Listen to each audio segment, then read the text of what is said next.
122 तक अपन पहुंचे थे। तो इसमें 121 और 122 में आचार्य महाराज ने ये कहा था कि पाण्यो पुटम अन्य क्षिप्तम तम मतम भुंजीत। अपने अंजलि के पात्र में अन्य द्वारा डाला हुआ जो आगम सम्मत भोजन है उसका साधु भोजन करे। आगम सम्मत जो भी चतुर्विधा है, ये 121 हम रिपीट कर रहे हैं दोबारा। 121 को हम दोबारा ले रहे हैं। हाँ, पुटम पांड्यो मतलब पांड्यो माने ये दोनों हथेलियों के पुट को ऐसे बनाई हुई जो अंजलि है उसमें उसको अभित्वा खोले बिना, अगर कदाचित खुल जाती है तो कोई बात नहीं है, पर भोजन करते समय उसको बनाकर ही लेना है, खोल करके नहीं लेना है, ऐसे बनाकर ही लेना है। और खुल जाती है तो अंतराय नहीं करना है, ऐसा मूलाचार में लिखा है। अब जिनके संघों में चलता है कि अंजलि खुल जाने पर अंतराय करते हैं तो उनके विषय में अपन प्रणाम करते हैं। मूलाचार ग्रंथ में तो निषेध किया है कि अंतराय मत करना, अंजलि खुल जाए तो अंतराय नहीं करना, ऐसा लिखा। उसका कारण उन्होंने ये दिया कि अगर अंजलि खुलने पर अंतराय करोगे तो कुछ और अंतराय है, 32 अंतरायों में ऐसे कई अंतराय हैं जो आप नहीं कर पाओगे। अंजलि खुलते ही साथ अगर आप अंतराय, नीचे वाले श्लोक का अर्थ हमने कल बताया था ना कि वो खड़े होकर भोजन क्यों करते हैं और अंजलि में भोजन क्यों करते हैं, 2 प्रश्नों के उत्तर थे उसमें। तो अभी सबसे पहले तो ये बता रहे हैं कि पाण्यो पुटम, दोनों हथेलियों का एक पुट बना ले। पुट यानी ऐसे खाली जगह, गुजराती में खोबा बोलते हैं, एक दोना टाइप का बना ले, एक पात्र जैसा बना ले, ठीक है। उसको अभित्वा, उसको भेदन किए बिना, अन्य क्षिप्तम तम मतम भुंजित, अन्य द्वारा डाला हुआ जो आगम में मान्य भोजन है उसका सेवन करें, साधु उसको ग्रहण करें। और सेवन करते समय उनको ये 4-5 चीजों का त्याग करना है। कैसा करना है? तो बिना विकार, आप विकार पूर्वक सेवन नहीं करना। यानी कोई चीज आ गई अंजलि में और आपकी मनपसंद वस्तु है तो आपके चेहरे पर मुस्कान आ जाए तो इसको विकार माना जाएगा। या फिर कोई ऐसी करेले की सब्जी किसी ने डाल दी मना करने पर तो एकदम चेहरा उतार दिया तो वो भी विकार माना जाएगा। फिर वेग, वेग का अर्थ होता है कि कोई अपनी इष्ट वस्तु दे दी किसी ने, अपन ने चेहरा तो सामने रखा लेकिन एकदम जल्दी जल्दी लेने लग गए उसको क्योंकि वो चीज अपने को इष्ट थी। अथवा अपने को इष्ट अनिष्ट का विकल्प न करके अगर आपका अंतराय था या फिर आपको भूख अधिक लग रही थी तो आपने भोजन को वेग पूर्वक लेना प्रारंभ कर दिया, तो वेग पूर्वक भोजन लेना वर्जित। फिर कह रहे हैं कि आरती, आरती यानी दुखी होकर के भोजन नहीं लेना है। आपको भोजन लेते समय अगर प्रसन्न होकर लेंगे तो फिर पूरा दिन अच्छा जाएगा क्योंकि वो पेट्रोल है।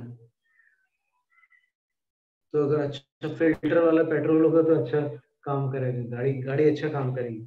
तो आरती के साथ भोजन लेना, प्रसन्नता के साथ लेना, और देने वाले को प्रसन्नता के साथ देना ही है क्योंकि पुरुषार्थ सिद्धियोपाय में लिखा है कि दातार के 7 गुणों में एक तो वो दुखी नहीं होता और दूसरा गुण बताया कि वो प्रसन्न होकर देता है। दुखी ना होना अलग बात है, न्यूट्रल रहने वाली बात का मना कर रहे हो, वो प्रसन्नता के साथ देने को बोल रहे हैं। अविषादित मुदित्वे, ऐसा शब्द है। और फिर बोले कि मान दे, बिल्कुल धीरे धीरे नहीं लेना है। आप जैसे स्लो मोशन में वहां कैमरा की ओर देख रहे हैं या फिर कोई वीडियोग्राफी कर रहा है तो अपन एकदम धीरे धीरे ले रहे हैं उधर देख कर, तो वैसा नहीं करना है कुछ भी। फिर आसक्ति पूर्वक नहीं लेना है, यानी आप मतलब 24 घंटे का वो पल जो आपकी सबसे इष्ट वस्तु आपके अंजलि में, तो एकदम आसक्त होकर तन्मय होकर के नहीं लेना, साधारण रूप से लेना है। ठीक है, पुद्गल है और साधना के लिए मुझे लेना है, मुझे रसना की पुष्टि के लिए नहीं लेना, स्वाद में आसक्त होकर के नहीं लेना है, इतनी सी बात। फिर स्वनादि भी बिना, आवाज किए बिना लेना। है ना। आपको चर्वण करते समय होठ अगर बंद रखेंगे तो आवाज नहीं आएगी, तो आप अच्छे से 11 बार कम से कम कोई भी चीज चबानी होती है। 11 बार से कम चबाने से हानि होती है। और वैसे तो आयुर्वेद में 32 बार चबाने को बोलते हैं, पर 11 बार से जो कम चबाते हैं उनका भोजन मतलब शरीर में नुकसान करता है। फिर यावदस्ते बलम स्थातुम, ये पढ़ा था अपन ने कि वो अंजलि में भोजन क्यों लेते हैं, खड़े होकर के क्यों लेते हैं। तो उसमें उत्तर देते हैं कि स्थातुम बलम यावत अस्ति, खड़े रहने की शक्ति जब तक मेरे पास है, और एतत् करद्वयम यावत मिलति, ये दोनों हाथ जब तक मिल रहे हैं अच्छी तरह से, जिसमें मैं पानी वगैरह भर पा रहा हूँ, तावत भुंजे, तब तक मैं भोजन करूंगा। और अन्यथा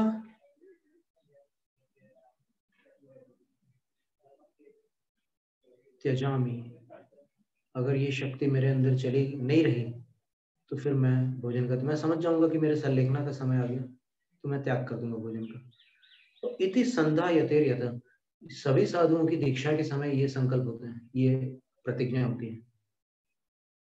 क्योंकि ये प्रतिज्ञा होती है इसलिए वो खड़े होकर के भोजन करते हैं और अंजलि में भोजन नहीं करते हैं। खड़े होकर के घुटने जब तक काम कर रहे हैं, अंजलि में जब तक पानी नहीं गिर रहा नीचे, अच्छे से ले पा रहे हैं तब तक। फिर अब 123वें काव्य में लिख रहे हैं, पुरा रत्न सुवर्णादि नाना भाजन भाजिन, दीनता सज्जते तेभ्यो हीन भाजन भाजने। अब वो अंजलि में आहार क्यों ले रहे हैं, किसी बर्तन में क्यों नहीं ले लेते। तो उसका उत्तर दे रहे हैं कि पूर्व काल में उन्होंने, कोई ऐसे भी साधु हैं जो रत्नों के पात्र में, स्वर्ण आदि के पात्रों में भोजन करते रहे, तो नाना प्रकार के ऐसे भाजन में, भोजिना, भाजिना गलत लिखा उसमें, लाला राम जी की प्रति में भाजिना है जो है ना, वो नहीं है, भोजिना होना चाहिए था पाठ। तो उनमें भोजन करने वाले वो साधु जो पूर्व काल में इतने संपन्न थे कि स्वर्ण रत्न आदि पात्रों में भोजन कर लेते थे। तो तेभ्यो हीन भाजन भोजने ही दीनता सज्जित, अगर उनसे हल्के पात्र में अगर वो भोजन आज करेंगे तो फिर दीनता का प्रसंग आ जाएगा, अंदर आकुलता हो सकती है, परिणामों में आर्त ध्यान उत्पन्न हो सकता है कि क्या पहले के दिन थे मेरे और आज मैं स्टील में भोजन कर रहा हूँ, क्या मतलब नसीब पूरा पलट चुका है, ऐसा ऐसे कोई विचार आ सकते हैं। तो नहीं, कुछ नहीं, वो दीनता आने ही नहीं अपने को, अंजलि मिलेंगे सीधे, बिल्कुल स्वावलंबी। फिर कह रहे हैं तत्सन्न विश्व गेहाप्य तत्सन्न विश्व गेहाप्यम तद्ग्रह क्षालनादिना यत्संगा संयमौ च स्तः तस्मात् पाणिपुटाशनम्।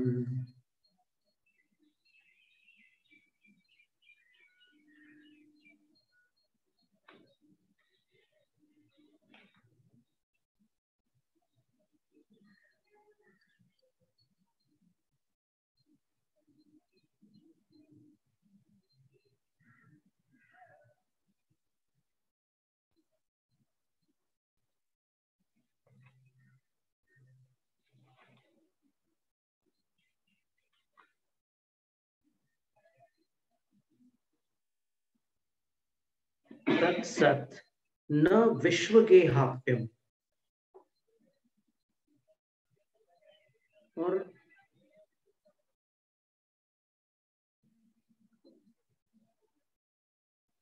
सभी घरों पर ऐसे पात्र मिलते नहीं। अगर मान लो साधु पात्र न भी रखे, वहीं से लेकर भोजन कर ले, एक ऐसा भी विकल्प हो सकता है कि चलो वहीं से लेकर के भोजन कर लेंगे। तो भी आचार्य कह रहे हैं कि तत्सत न विश्व के हाप्यम, सब घरों में तुम्हें चांदी और रत्नों के और सोने के भोजन पात्र नहीं मिलेंगे, तो सब घरों में प्राप्य नहीं है वो। और फिर तब ग्रह क्षालनादिना, और अगर अपने ही पास कोई पात्र रख ले अच्छा वाला, तो उसका प्रक्षालन तो करना ही पड़ेगा। तो प्रक्षालन करना साधु के लिए स्वाभिमान के अनुकूल कार्य नहीं है। क्षुल्लक अवस्था तक के कर सकते हैं, पर उससे ऊपर नहीं करते। तो ग्रह क्षालन आदि ना, और यत संगा संयमो, अब उस जिसके कारण ऐसा भी हो जाएगा कि आप उसको रखोगे तो फिर आपको उसको संभालना भी पड़ेगा। आप कहीं भी रख के नहीं आ सकते रत्नों के या स्वर्ण के पात्र, लोगों की नजरें रहेंगी उस पर, तो फिर वो परिग्रह बन जाएगा आपका, और फिर धोने में और फिर ये महाराज जी ये कमर लाले के मतलब 50-50 अब इसका की चिंता है, सबको मालूम पड़ गया महाराज जी कमर होता है। तो यहाँ समझ दोनों ने 2018 में 2 कमर ले साल को कोई ले गए, मालूम पड़ गया, सबको ले गए, यहाँ पकड़ा भी गए, पकड़ी भी गई। यहाँ बहुत सब आए थे ना, यहाँ 450 पिच्चियां थी। हाँ। उस समय 450 2018 के माता जी वो कहीं सब बाहर रखे अंदर पूजा थी, महाराज दर्शन करने।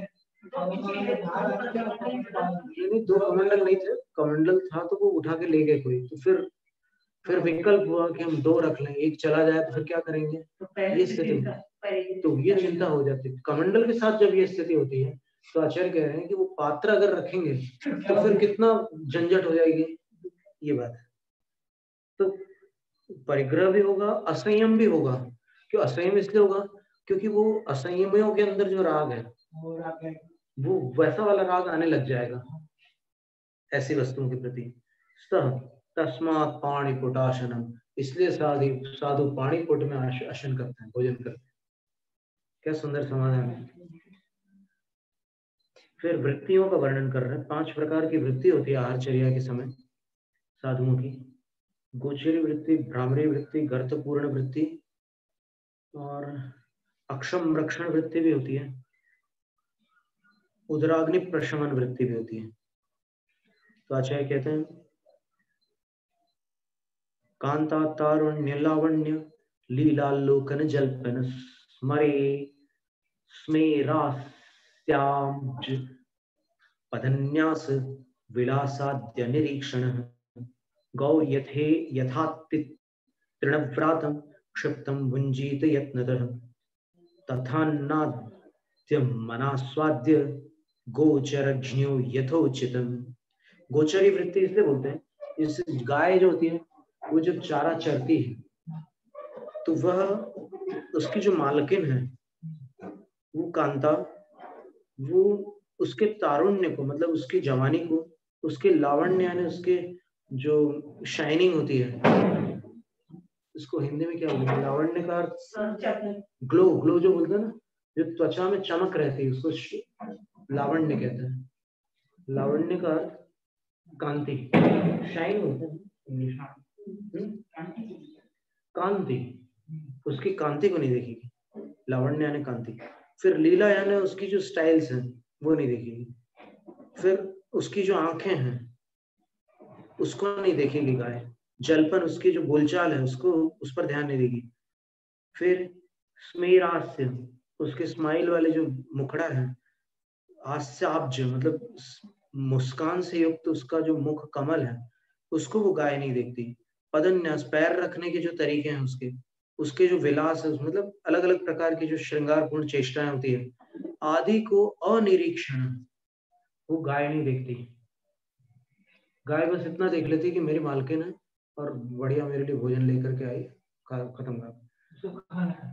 गौ यथाति, जिस तरह गाय ये सब देखे बिना तृणव्रातम, जो घास फूस का समूह होता है उसको खा लेती, क्षिप्तम वो डाल देती मालकिन और ये खा लेती है। तो बस उसी प्रकार यत्नतः भुंजीत, साधु भी सावधानी पूर्वक भोजन करे, ये सारी चीजें न देखते हुए। तथा अन्न आदिक अनास्वाद्य, अन्न आदिक के स्वाद को ज्यादा वो न करें, बस बिगड़ा हुआ स्वाद हो तो उसको छोड़ दे। उसमें लिखा है मूलाचार्य में कि उसका वो सुस्वादु हो, कोई भी भोजन बना हो तो वो जो उसका प्राकृतिक स्वाद है उससे विचलित ना हो। तो ऐसा भोजन ले, लेकिन स्वाद चटकारे ले करके और ये बात अलग है, वो करके न ले। आप साधु को ऐसे कैसे अन्न देना चाहिए, ये आप गोचर अग्नियो यथोचितम, जो उचित है उनकी प्रकृति के लिए और आगम के अपेक्षा जो उचित है वही भोजन।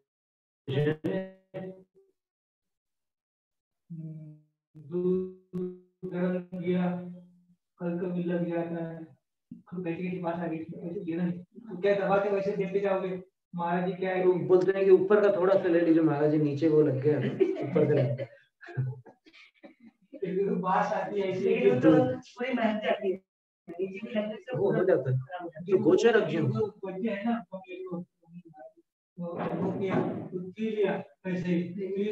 बाद में प्रकृति को नुकसान। तो बोलते हैं कि जो गोचरी वृष्टि के ज्ञाता साधु इन बातों का ध्यान रखकर ले। इसके बाद भ्रामरी वृत्ति बता रहे हैं। भृंग पुष्पा सवम यद्वत् गृह्णात्येक गृहीशनम गृहबाधाम विनाम तद्वत् भुंजीत भ्रमराशनः। जिस प्रकार भृंग, भृंग का अर्थ होता है भ्रमर, पुष्पा सवम गृह्णाति, फूलों का रस ग्रहण करता है, नेक्टर बोलते हैं उसको। फूलों में जो एक मीठा सा एक रस होता है उसको वो ग्रहण कर लेता है। इसी तरह एक ग्रहाशनम भ्रमराशनः साधु, एक घर पर भोजन करने वाले भ्रमर के समान आहार वृत्ति के धारी दिगंबर साधु गृही बाधाम बिना, गृही जनों को बाधा पहुंचाए बिना तद्वत भुंजित, उस भ्रमर के समान भोजन कर ले।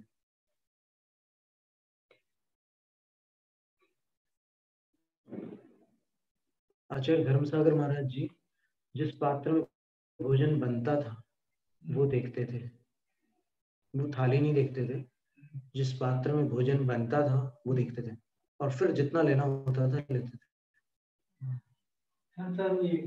आचार्य शांति सागर, उसका कारण था कि उससे उनको अनुमान लग जाता था कि इतने श्रावकों के योग्य मुझे छोड़ना है।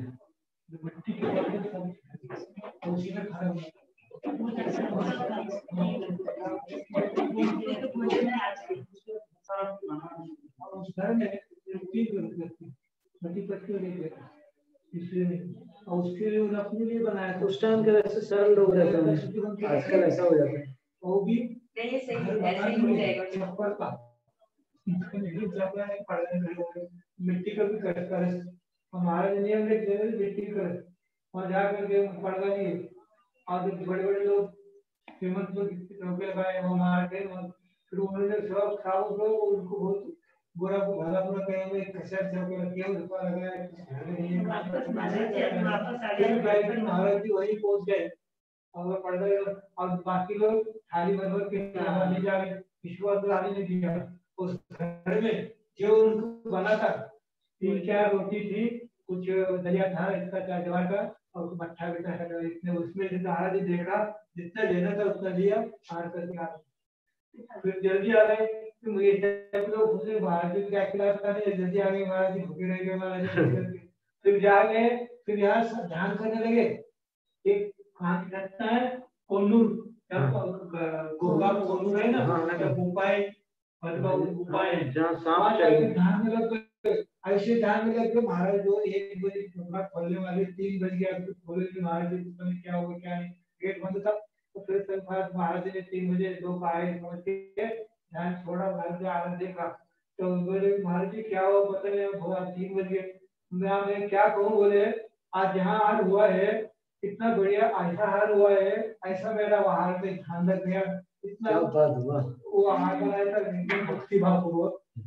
और आहार के कारण में इतना मेरा ध्यान रख देगा, मेरे कोई ध्यान हो जाता है इस तरह था। बिल्कुल सही बात। और मुझे नहीं करती कुछ अच्छा गया और वो उनकी भी स्थिति बदल गई धीरे धीरे धीरे। जो घर था ना उसकी धीरे धीरे धीरे घर में भी संपत्ति बढ़ती समृद्धि हो जाती है, तो गुरु के चरण की कृपा है। अब क्या था कि गढ़ाकोटा में एक दादी अम्मा थी, वो चाहे साधु हो या नहीं पड़गान के टाइम पर पड़गान के लिए खड़े होते तो सब बोलते थे कि सन की है, मतलब इसको अभी कौन आने वाला है, कहाँ ये खड़ी हो रही है यहाँ पर पड़गान के लिए।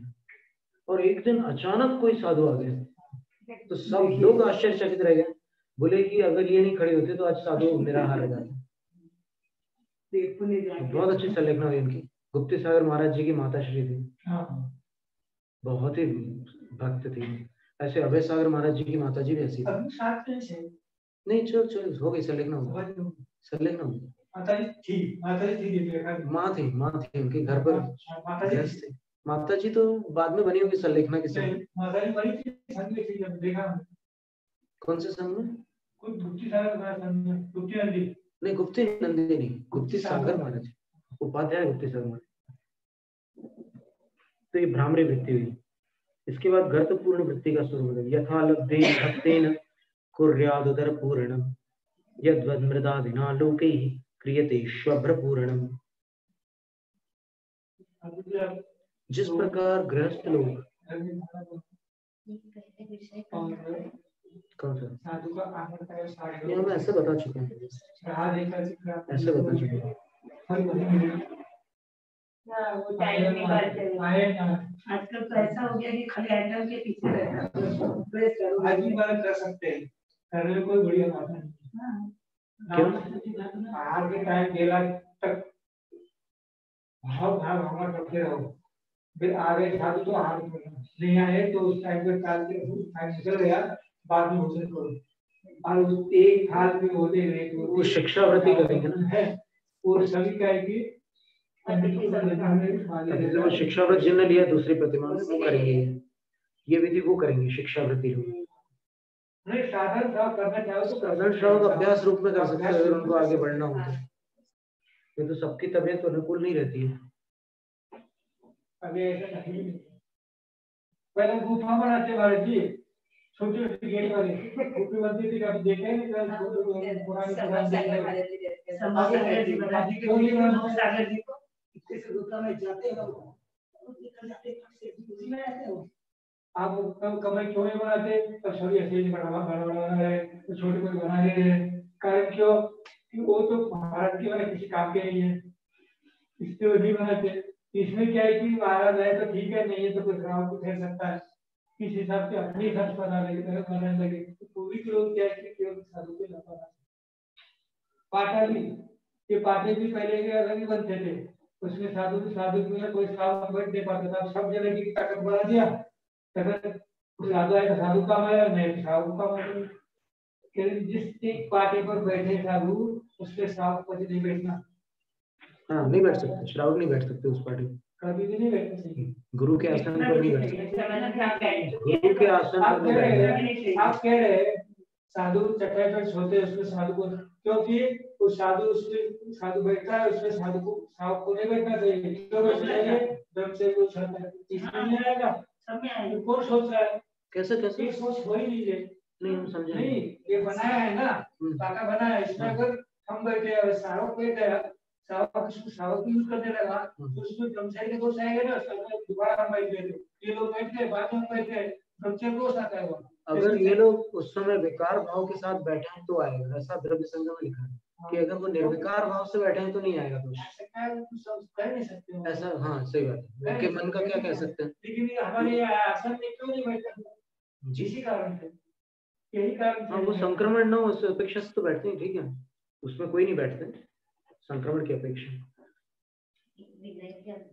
विनय में तो आते ही है कि गुरु के आसन के विनय करते हैं अपन। आप कभी भी सरस्वती शास्त्र के पेट पर पैर रखकर नहीं चढ़ सकते ऊपर कुछ लाने के लिए, तो ये जिनवाणी का आदर है। नहीं बैठ सकते, लिखा होता है ये सब हो रहा है। अब घर में तुम्हारे घर में साधु आए, पाटा रहे, आ दिया बैठे के बाद में घर को लिख सकते हो कि दोबारा कोई साधु आए तो उसी में बना पर अभी तो ऐसा होता है कि जिस चौके में साधु के आहार जिस पाटे पर हुए वहीं पर ब्रह्मचारी और सब ब्रह्मचारी बैठ के करते हैं। लेकिन ये सही नहीं ना, क्या सही नहीं है, साधु भी कर सकते हैं, नहीं कर सकते, हो सकता है उसमें मुझे कोई नहीं करना चाहिए। और एक बात और है, थोड़ा टाइम तक मतलब 15-20 मिनट तक कि भाई नहीं वैसा नहीं, वो तो 15-20 मिनट वाला जो हिसाब है वो ब्रह्मचर्य का, कि जहाँ पर राग पूर्ण चेष्टाएं हुई है उस आसन से एक अंतर मुहूर्त तक आप दूर रहिए, उधर आप उसका इस्तेमाल ना करें, ऐसा है, वो तो ब्रह्मचर्य के लिए। अब इसमें ये है जो थाली दिखाने वाली बात है, थाली दिखाने का अभिप्राय जो लिखा है शास्त्र में वो ये है कि अगर साधु का पात्र संबंधी वृत्ति परिसंख्यान है तो वो थाली देख करके देख लें कि उनके कितने गिनती के पात्र हैं। अगर सम संख्या के पात्र है तो फिर आहार ले लें, विषम के हैं, आपके संकल्प में विषम वाले नहीं है, आपने सम संख्या का नियम लिया है, तो सम संख्या के पात्र अगर आपको दिख जाए तो आप आहार प्रारंभ कर सकते हैं, और विषम संख्या के दिख जाए तो आप वहां से बाहर भी जा निकल सकते हैं, ऐसा है। पर थाली में अपने को कोई चीज हटाना या फिर कोई चीज, वो सारी बातें हमने कहीं पढ़ी नहीं है, भले ही चल रही है साधुओं में और हम उन साधुओं का पूरा सम्मान करते हैं, मतलब जैसे आपको नमक नहीं लेना तो आप उठवा देंगे, है ना, तो वैसा प्रावधान कहीं हमें पढ़ने नहीं मिला कि आप नमक नहीं लेना तो आप उठवा सकते हैं।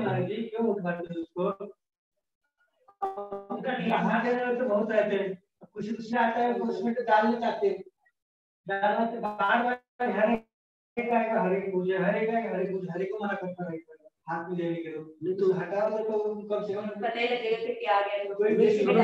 अगर आपने हटा दिया तो आपका जो अंतराय है प्रत्याख्यात सेवन, उसको आपने हटा दिया, नहीं हटाया गया, आपका अंतराय है ना कि त्यागी हुई वस्तु अगर कोई मुझे दे दे और उसका अगर मैं सेवन कर लूं तो मेरा अंतराय होगा, तो सेवन होगा ही नहीं कभी प्रत्याख्यात का।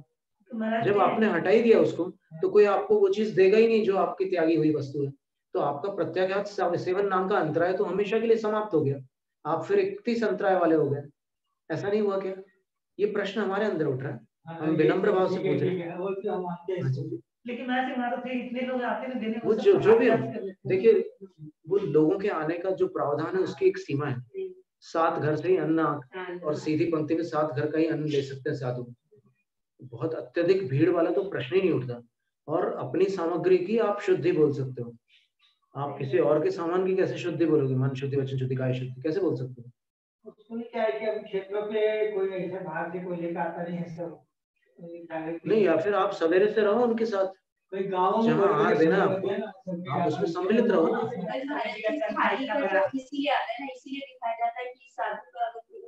नहीं, त्याग के लिए नहीं दिखा, नहीं वो नहीं है इसमें जो लिखा है, अभी अपन पढ़ेंगे ना, इसमें आएगा ना, तब आचार में आने वाला है कि थाली में कितने बर्तन रखे हैं, उसका भी आप संकल्प लेकर आहारचर्या को जा सकते हैं।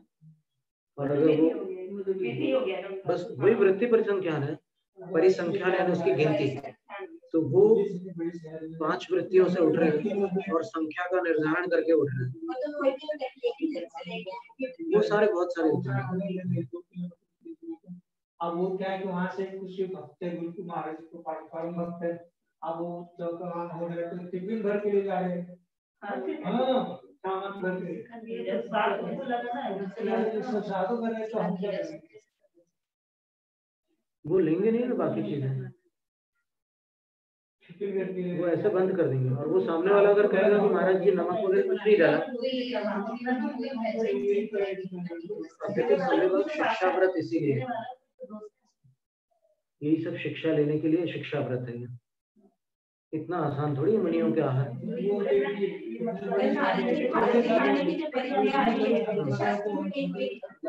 हमने नहीं देखा अभी तक, अभी हमने नहीं देखा, और अगर किसी ने देखा हो तो हमें बता सकते हैं।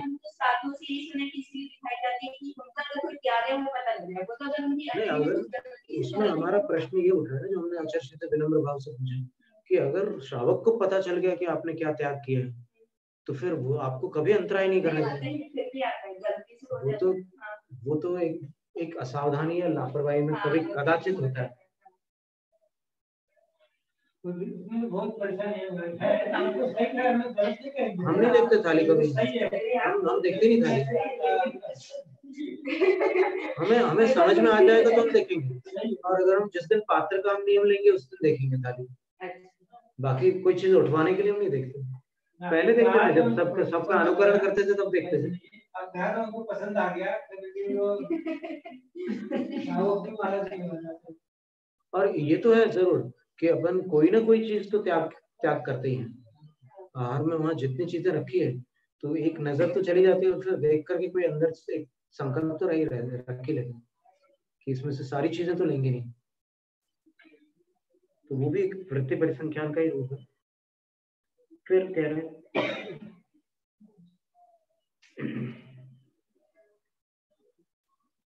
जैसा भी भोजन मिल रहा है आपको, आप छटाई न करके केवल पेट भरो, इसका नाम उदयपूर्ण वृत्ति है। और जैसे गृहस्थ लोग कभी घर में कहीं कोई टाइल उखड़ जाती है या कोई ऐसे सीमेंट उखड़ जाती है तो थोड़ा सा गड्ढा जैसा हो जाता है, तो उसको रेत से, चूने से, मिट्टी से, सीमेंट से, जैसे चाहे वो भर देते हैं। बस वो ये गड्ढा है, उसको भरना साधु का काम, बस ऐसा। फिर एषणा समिति को पूर्ण करते हुए आचार्य कह रहे हैं तोषरोष व्यपेतस्य ज्ञान ध्यान प्रसिद्धये इत्येषा यत्नतो भुक्ति रेषणा समितिर्मता। जो हर्ष और विषाद से रहित है, जो ज्ञान ध्यान की सिद्धि करना चाहते हैं, उनके लिए यह सावधानी पूर्वक भोजन करने की विधि को एषणा समिति माना गया है।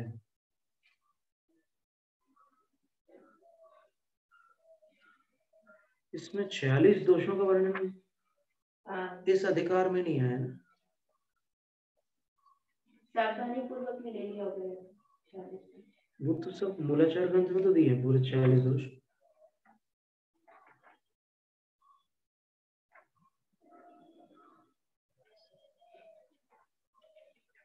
इसमें चलो ठीक है, जितना है उतना ही अच्छा।